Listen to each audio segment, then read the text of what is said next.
efectivamente tuvimos la oportunidad, gracias a Editorial Urano, de poder volver sobre el tema del bullying, y en esta ocasión la propuesta fue poder dedicarle una buena parte de la investigación a toda la temática del ciberbullying.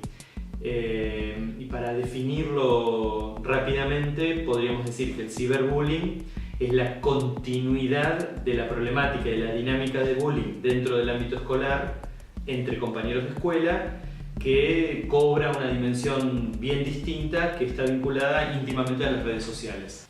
¿Por qué ciberbullying? Bueno, porque en realidad sería como el otro aspecto de la problemática que nos faltó en el primer libro sobre bullying y que fue planteado, digamos. El libro Bullying tiene un capítulo dedicado a la problemática del ciberbullying, al acoso y la violencia dentro de las redes sociales, y nos pareció que daba para ampliar mucho más, que teníamos mucho más para decir, que buena parte de la investigación había quedado fuera porque el libro estaba dedicado a la problemática del bullying específicamente, y creo que con buen tino la editorial propuso que le dedicáramos todo un libro a la problemática del ciberbullying, que es muy actual y que realmente es una preocupación muy potente tanto para padres como para docentes.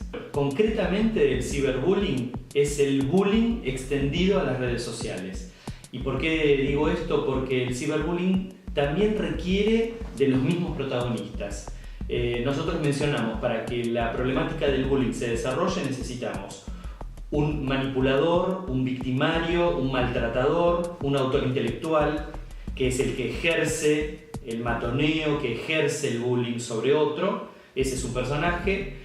Necesitamos testigos, una buena cantidad de testigos que acompañen de manera pasiva ese maltrato, que observen, que sean testigos, que les interese participar pasivamente de esa escena de maltrato. Necesitamos colaboradores activos que participen concretamente del maltrato, y después necesitamos alguien que se ponga en la posición de víctima, es decir, que sea objeto del maltrato.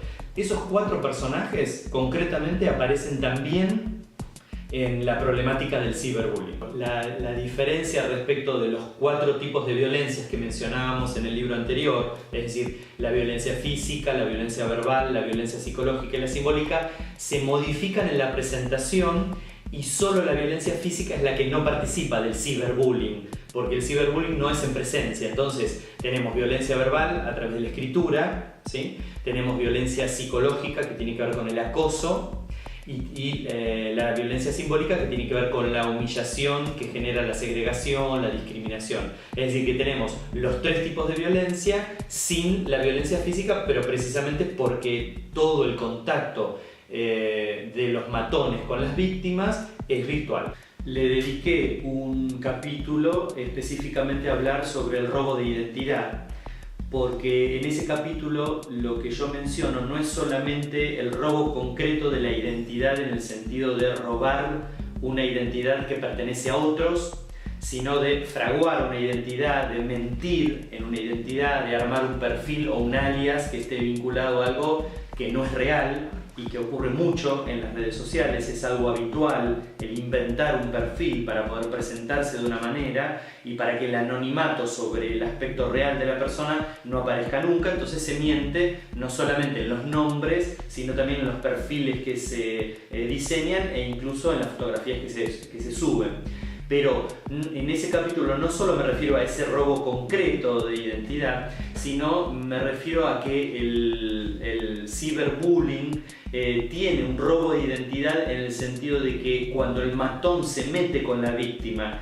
de alguna manera en el acoso que ejerce sobre el otro, roba parte de esa identidad. Es decir, el acosado, el que se pone en la posición de cibervíctima, realmente tiene una sensación de que lo que se dice de él es verdad, teme que del otro lado hayan encontrado información cierta, entonces empieza a ejercerse sobre la víctima la sensación de que del otro lado se sabe mucho sobre él. Entonces hay una especie de robo de identidad, de despojo de identidad, en donde la víctima siente que pierde mucho más que datos concretos que tiene el otro. Por eso es muy importante ayudar y acompañar a quienes se sienten víctimas del ciberbullying, del ciberacoso, en que no crean lo que se dice a través de las redes sociales. Es fundamental desprenderse de esa creencia de superioridad de parte del otro.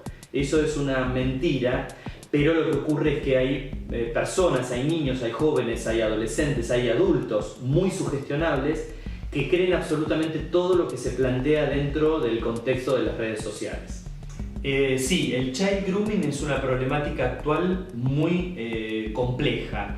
No tiene que ver con la traducción literal del término, sino que tiene que ver con el sentido a lo que apunta. El child grooming, para que se entienda, se refiere al acoso sexual de adultos que ingresan a las redes sociales para seducir menores de edad, de cualquier sexo y de cualquier posición social. Es importante no la traducción literal del término, sino el sentido al que apunta, porque en general el ciberacosador sexual lo que hace es preparar el terreno, preparar a la víctima para desarrollar su acto. Es decir, no es una persona torpe que busca una víctima de manera poco clara o poco criteriosa o sin ningún tipo de criterio de búsqueda. No, él sabe muy bien lo que está buscando.